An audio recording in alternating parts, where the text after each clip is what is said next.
Quelles sont les relations du Rotary avec les institutions internationales, en particulier avec l'Union européenne? Nous en saurons un peu plus d'ici peu et je demande à Sergio Piazzardi du club de Bruxelles-Est de venir nous en dire un petit peu plus. Sergio est Policy Officer au département Coopération internationale et développement au sein de la Commission européenne. Sergio. Le bouton vert pour avancer.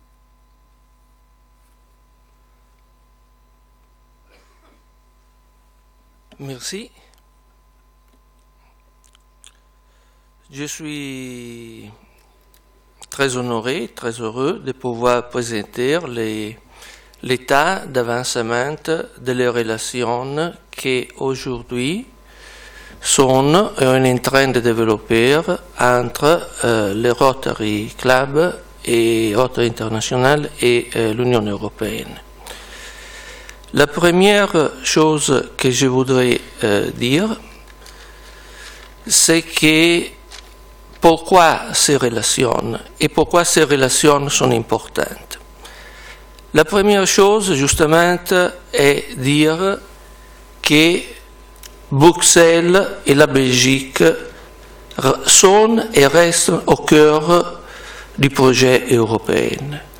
Si nous avons eu tellement de progrès et tellement de bénéfices pour toute l'Europe, pour l'ensemble de l'Europe, je pense qu'une grande partie du mérite est due à la centralité du projet européen. Le deuxième point important que je voudrais dire et souligner, c'est l'importance de la société civile.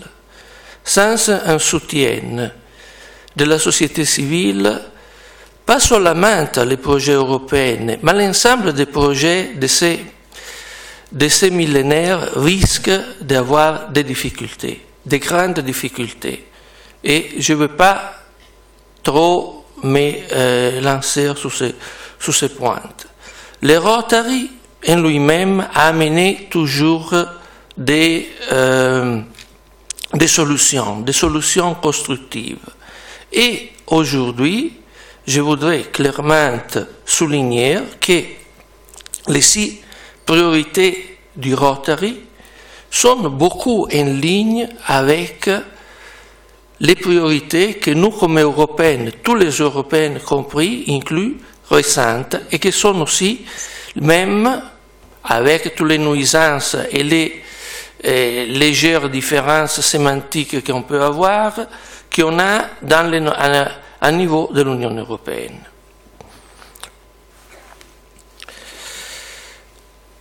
Après ces petites introductions, j'aimerais présenter quels sont exactement aujourd'hui l'état de les relations. Moi, aujourd'hui, je suis à représenter notre représentant auprès de l'Union européenne, qui est Michel Comans, qui aujourd'hui ne peut pas être là. Il m'a demandé justement de le substituer dans cette présentation. Je voudrais dire que les relations qu'on a eues jusqu'à maintenant peut-être étaient un petit peu ponctuelles. On a eu plusieurs fonctionnaires ou autres personnes travaillant dans les institutions européennes qui sont membres du club, des différents clubs. Mais les relations étaient, comme je viens de dire, surtout ponctuelles. Seulement qu'on s'est rendu compte, dans une analyse qu'on vient de faire, qu'il y a une énormité de convergence et je vais dire, des universités des objectifs, surtout aujourd'hui quand on parle d'engagement de la société civile. Quand nous regardons à niveau international la galaxie des institutions, nous voyons que quand nous parlons de l'alimentation, ou nous parlons de l'urbanisation croissante, surtout dans les pays en voie de développement, quand nous pensons à les niveaux de pauvreté, quand nous pensons à les besoins de soins de santé de base, quand nous pensons à la mère et les enfants, quand nous pensons à la société civile qui a difficulté de s'engager parce qu'il y a des contraintes, nous voyons que l'apport que les Rotary peut amener, avec tous les Rotariens peuvent amener, peut-être ne peut qu'augmenter. L'Union européenne en soi-même, avec ses différentes institutions, ses différentes agences et, j'oserais dire en plus, l'Union européenne sont les États membres, sommes nous, tout le monde, compris, ne fait pas excès à cette situation. Mais on a eu besoin justement de structurer un peu mieux et à niveau des objectifs et à niveau des instruments. À niveau des instruments, le Rotary, ici, a nommé une représentante permanente dans la personne de M. Michel Comens, où l'objectif, sa mission est de faire que le Rotary devienne un partenaire reconnu dans les processus de consultation et d'action. Identifier les domaines stratégiques de synergie et de développer des actions de sensibilisation in et extramuros. Notre ami rotarien Ugo Chagli, qui est directeur auprès des institutions européennes, est son alterné. Quand nous regardons les institutions et la société civile, nous voyons que les institutions européennes sont plusieurs. Ça veut dire que ce dialogue a quand même besoin d'être bâti un petit peu à la fois et dans une façon systématique. On a la Commission européenne, que je suis honoré de représenter et de travailler, on a les conseils, les parlements, et on a la société civile. C'est de nouveau les mots clés qu'aujourd'hui je porte. La société civile, que tous nos Rotariens, nous représentons et nous faisons part.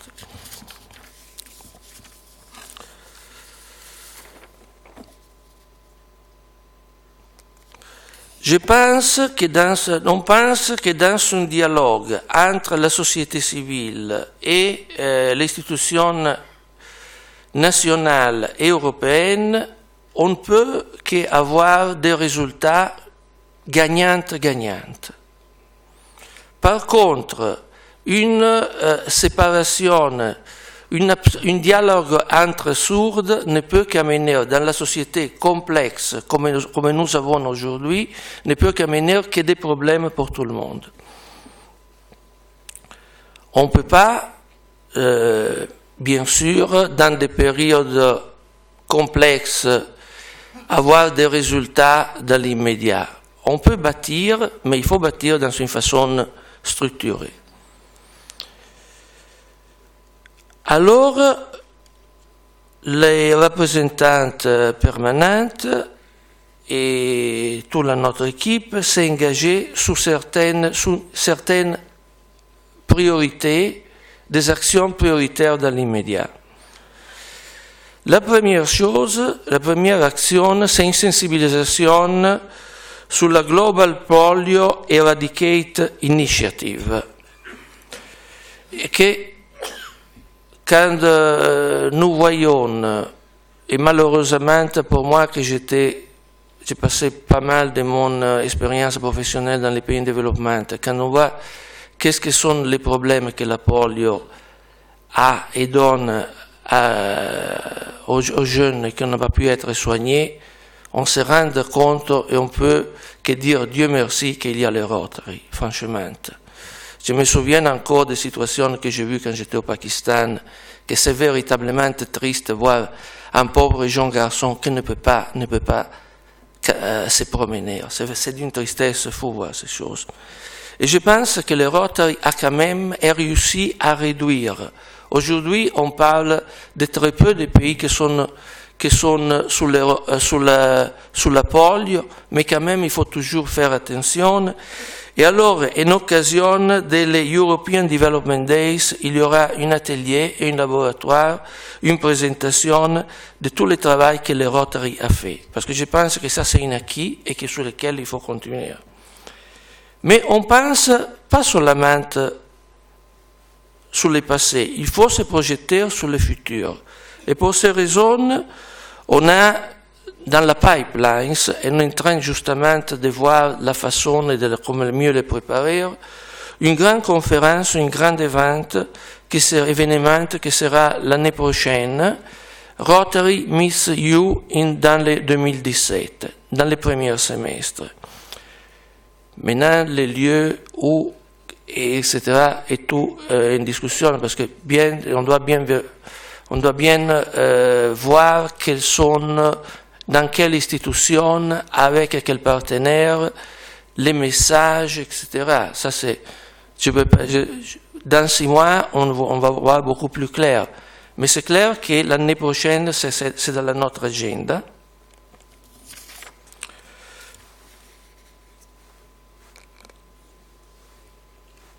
Et sera bien sûr notre préoccupation de vous tenir informés bien à l'avance. Je voudrais aussi conclure sur une perspective. Nous avons terminé les objectifs des millénaires des Nations Unies et de toute la communauté internationale, et maintenant nous avons les objectifs du développement durable. Non, Sustainable Development. Ça, sont des objectifs pour l'année 2030, pour l'éradication de la pauvreté, et pas seulement ça. Il y a quand même une différence, et ça j'aimerais bien la souligner ici, entre les objectifs des millénaires et les objectifs des Sustainable Development Goals. Les premiers, que c'était jusqu'à 2015, c'était le rôle du secteur public était prioritaire.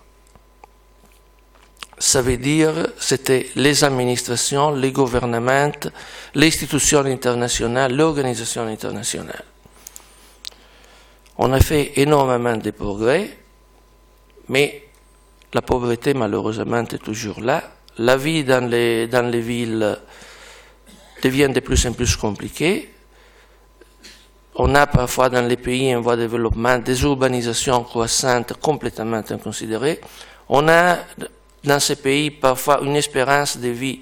Moi, je viens de Kinshasa, où c'est substantiellement la moitié de l'espérance de vie normale que nous avons ici, que c'est complètement impensable dans des situations pareilles. Quand, de l'autre côté, on a exactement les mêmes moyens de communication, on a les mêmes voitures, on a beaucoup de choses qui sont les mêmes. C'est presque une honte d'avoir aujourd'hui des situations pareilles. Quand on pense à tous les moyens technologiques que nous avons disposés. Mais il y a eu un problème. C'était que le secteur privé, la société civile, dans ce dialogue, ne se sont pas suffisamment, je ne dis pas engagés parce que ce n'est pas vrai, mais on n'a pas travaillé dans une façon si coordonnée. Aujourd'hui, si on veut obtenir les objectifs, rejoindre les objectifs de Sustainable Development 2030, on a besoin d'un engagement de part de tout. De la part des autorités publiques, de la part des politiciennes, mais de la part de la société civile. Et je pense, et c'est aussi la raison pour laquelle je suis fier d'être rotarienne, je pense que nous avons beaucoup à donner. Et je pense pour ça qu'il ne faut pas avoir peur de donner dans cette situation, avec notre capacité, notre proposition, notre engagement. Et c'est ça que je pense que c'est important que nous, tout le monde, puisse faire sa partie, si nous voulons un monde qui est meilleur, ou qui quand même n'a pas les problèmes, ou qui n'a plus les problèmes, ou beaucoup moins de les problèmes que nous avons vus récemment. Merci.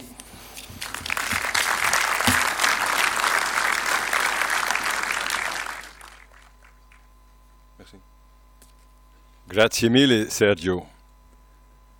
Dank u, Sergio. Merci beaucoup pour ton bel exposé qui nous montre combien la place du Rotary est importante sur la scène internationale. C'est vrai qu'il est important d'avoir de bons contacts avec les différentes institutions. Vous avez vu la liste. Het is belangrijk dat we zien hoe Rotary een belangrijke plaats inneemt op de internationaal vlak. Alleen kunnen we niet veel, samen kunnen we natuurlijk veel meer. Nous attendons avec impatience plus de détails sur le Rotary Meets the EU et nous serons sûrement nombreux à nous y rendre.